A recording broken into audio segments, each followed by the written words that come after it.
folks, this is Hidden Numismatist back at you again with another featured coin. Well, actually, it's a group of coins, if you will. I wanted to do something different for this Labor Day, and instead of portraying just one coin that's very important in this series, we're going to do 4 different ones, and I'm going to explain to you to the best of my ability because, you know, I'm just a kid in this hobby. I'm not a Jedi or anybody who really knows these coins, but I know enough to be dangerous. So let's get started. The book that we're going to recommend everything on and all the sources I'm going to put in the internet, this is my book, my friends, this is my Overton book for early half dollars. The drape bust and the capped bust. And this is a very good, thorough book. You know how you see on the internet Overton 101, Overton 102A, what have you? Well, it comes from this gentleman, okay?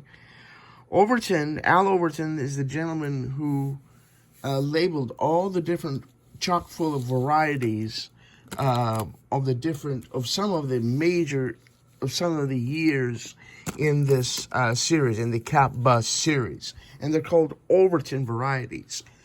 But in 1820, they did several different varieties. I'm trying to find the ISBN for you folks so that you can grab this, because I've had this book for quite some time, and it's a priceless reference for me, and I recommend everybody to source this out. It's the 3rd edition, right? And I bought this from a very close dealer friend of mine that I've known for at least 20 years, and he sold me his only copy, and I've always wanted a copy of this. So it's been several years that I've owned this, but you folks need to look on Amazon, maybe eBay, and see about getting this, those of you that are diehard early half-dollar collectors like me. So that's one thing I wanted to bring to you. But anyway, as I was stating, my friends, in 1820, they did at least four different major varieties. So we're going to talk about the different varieties and the 20/19 curl base 2. When you hear terms curl base 2 and square 2 and overdate, this is the series that you want, because you can see here that they're full of varieties, and I pulled all 4 of my 1820s out here, and we're going to discuss them. Let's get started. In general, first, the coin was designed by John Raish.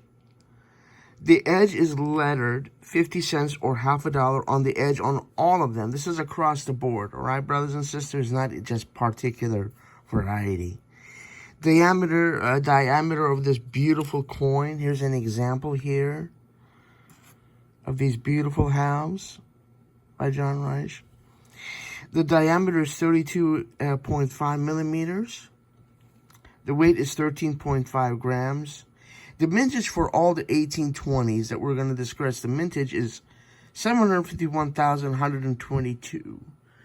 A little bit more than 751,000. And yeah, it's a lot, but when it comes to cap bust, not really. These 4 are not really considered keys or semi-keys. I mean, you could consider them, one is tougher over the other, but these are very desirable varieties that any cap bust Dansko builder needs, obviously. And you need to understand the nuances of these and understand these varieties very well before you tackle and put your hard money into these. They're not difficult by any stretch of the imagination, yet, you know, you need to know what you're doing, and they cost a pretty penny, but not really bad relative to others, like in Morgan's or in large cents, even for that matter. The metal is 89.2% silver, not 90%, and the balance is 10.8% copper.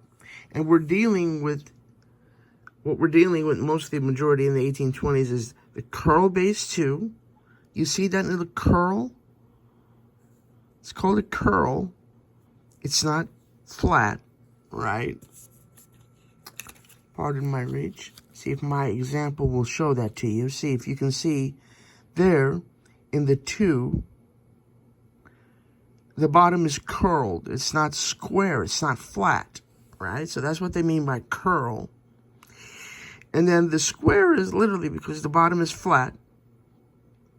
And the knob, my brothers and sisters, refers to the 2 and how there's like a little ball on the top. In other words, it doesn't come straight down.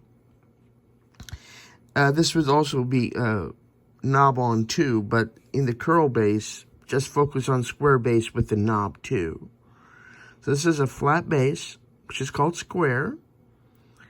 And then this is the knob on 2. And then this one is the no knob on 2, how it just gracefully curls up and leaves you at a point. So in general, that's the bird's eye view of these beautiful coins. But I want to discuss with you, of course, in further the implications and how just downright cool these coins are for this Monday.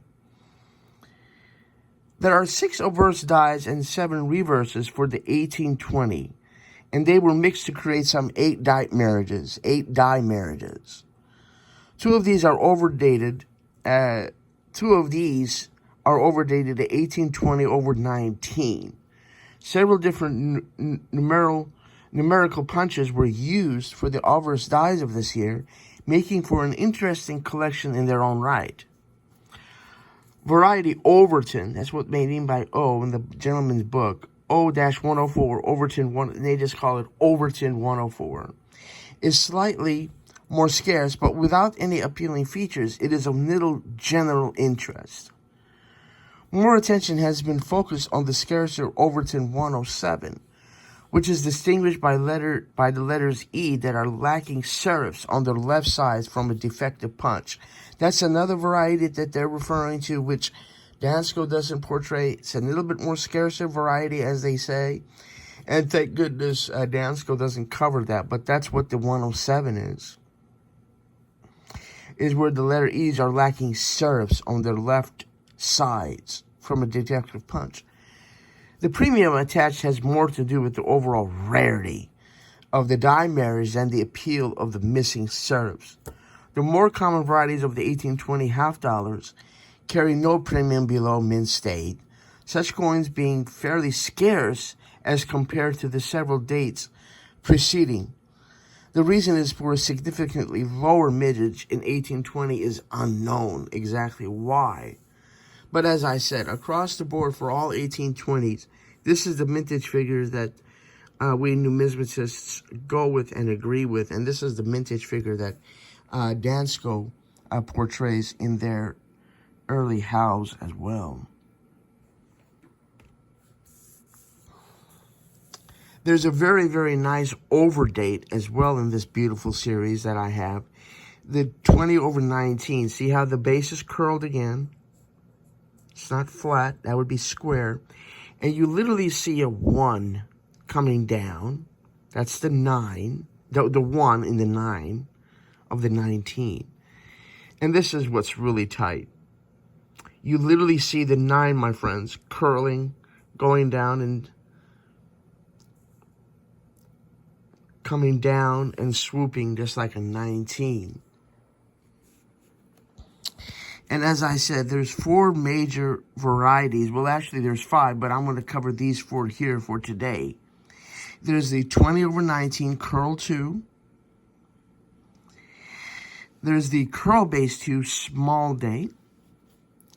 And then the large date knob 2. The small date and the large date I can very easily explain. If you put 2 side to side, there's a huge glaring how this is the large date. Look how that 1 comes so close to the bottom of that bust, right? That'll be the large date. And this is the small date where you have a heck of a lot more clearance from the top of that 1 to the bottom. From the distance from the top of the 1 going into the field to the bottom of Lady Liberty. So this is the large date, and this is the small date. So that's what they're referring there. So that's very easy. You got down the curl, you got down the square. You guys are pros. And then you have the no knob onto varieties intermingled with the different flavors and nuances. Where the knob onto is a ball, and then there's no knob. It just curls around. Let's see what our brother Ron Groot says about these beautiful varieties.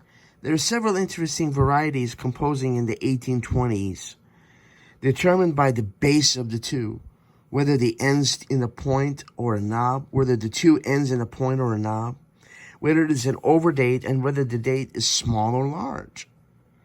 The result is 5 major varieties and some combinations of the preceding, plus while there are a few die varieties that require closer examination. For the 1820 square to large date no knob, the base of the two is flat or squared.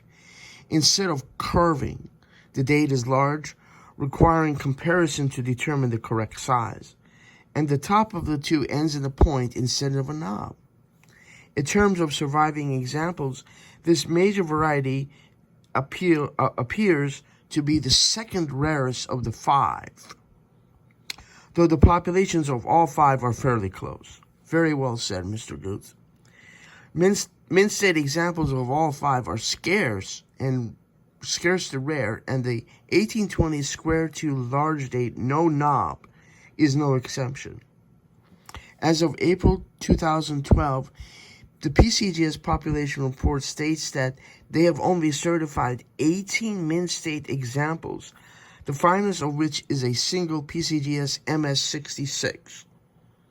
According to the PCGS population report, as of September 2011, the 1820 square base 2, large date, knob 2, is less common than the curl base 2, small date, and the square base 2, large date.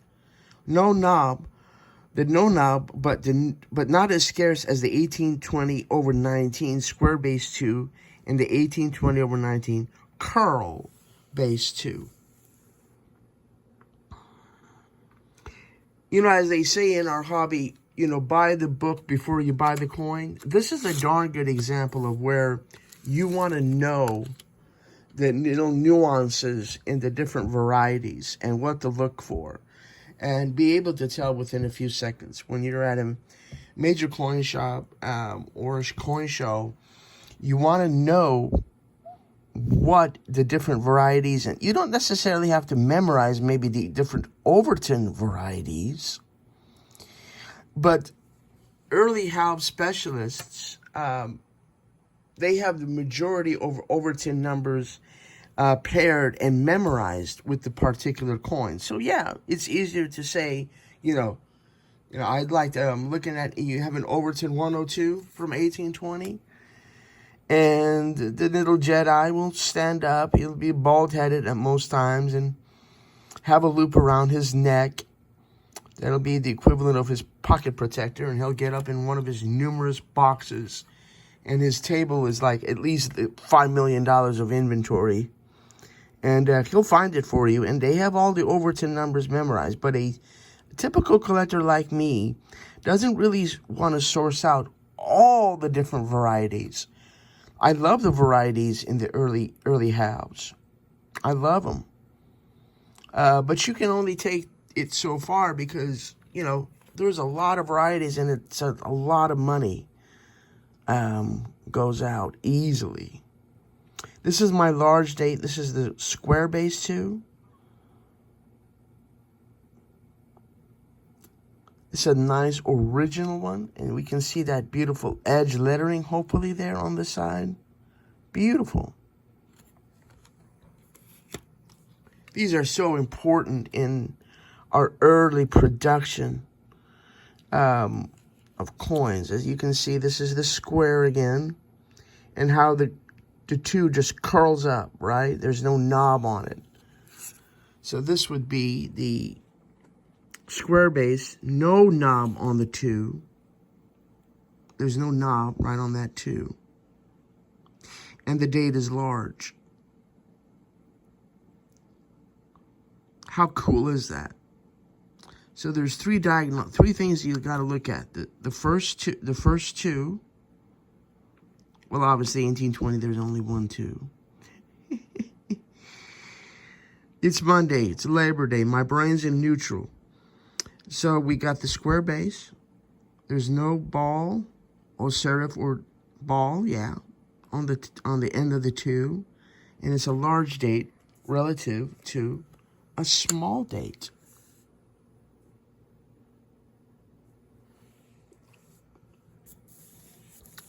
So we the different relative dimarriages and understanding the different nuances, right?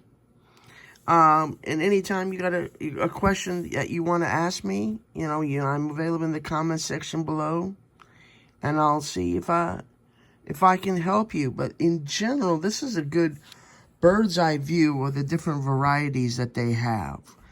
The 20/19 curl 2, the curl base 2 small date,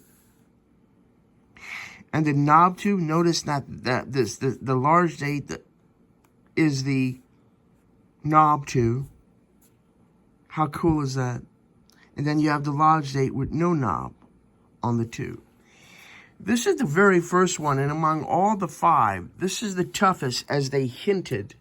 And this is the last one that I need, my brothers and sisters, to complete this album, is the 20/19 square 2,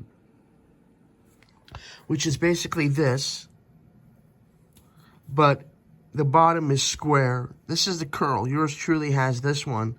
I don't have this square 20/19. And as they say, and I agree with them, and other major numismatists agree, that among the major 5 very, very popular varieties, this is the toughest. So any of you that see the 20/19 square 2, please let me know.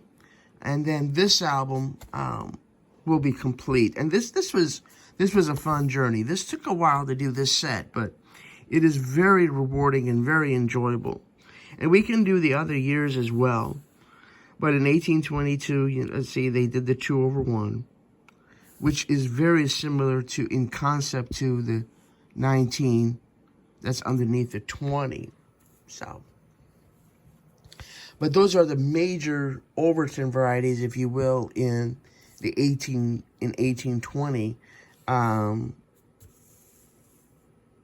That Overton, our brother Overton, has discovered in his years as a early halves expertise. I love the rustic. I love how they are very Americana. They scream American. They're so beautiful, with Liberty gracing herself there. I just love it. I love how the stars just pop off the field. And here's our beautiful, majestic eagle.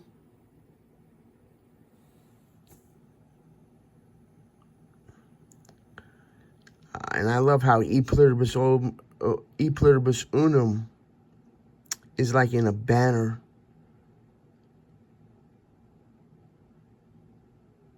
All minted in Philadelphia, obviously, so these beautiful coins bear no mint mark. Again, this is the large date square base 2.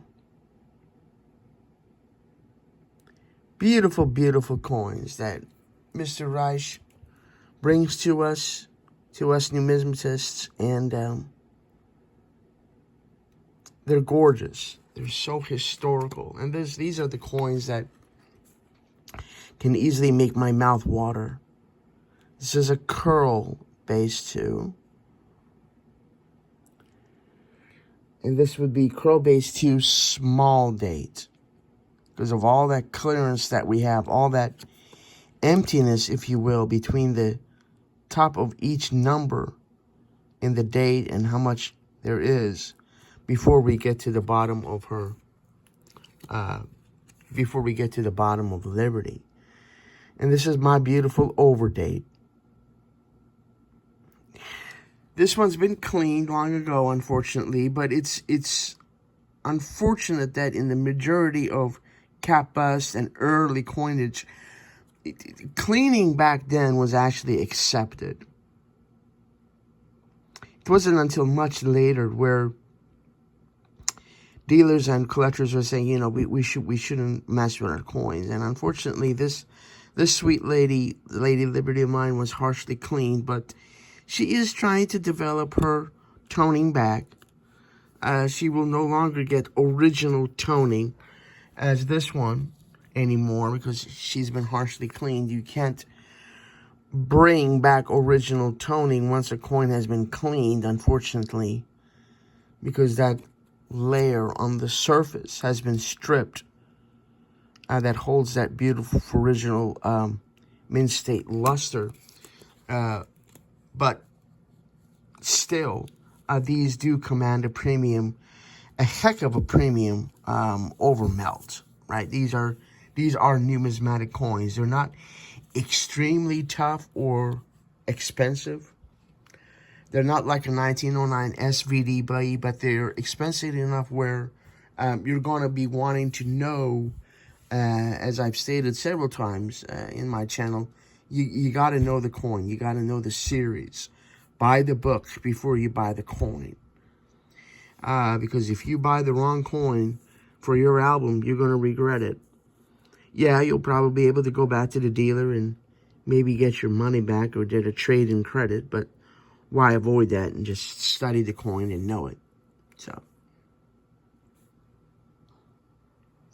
that's what I got for you today, my numismatic brothers, sisters. On this Monday, wanted to bring you to some kind of mix of not just one particular coin, but 4 coins from the same year that give a good representative example or an idea, bird's view idea of how enjoyable a series like this can be. So I hope you enjoyed this. If you have any questions, let me know in the comment section below. Hope that you all have a wonderful and blessed Memorial Day, Labor Day weekend, beginning of September. The year's flying by. Have a beautiful, safe, blessed Labor Day weekend. I do thank you for watching. And be kind to each other. Take care of each other. And most importantly, may God bless you all. I'll see you next time.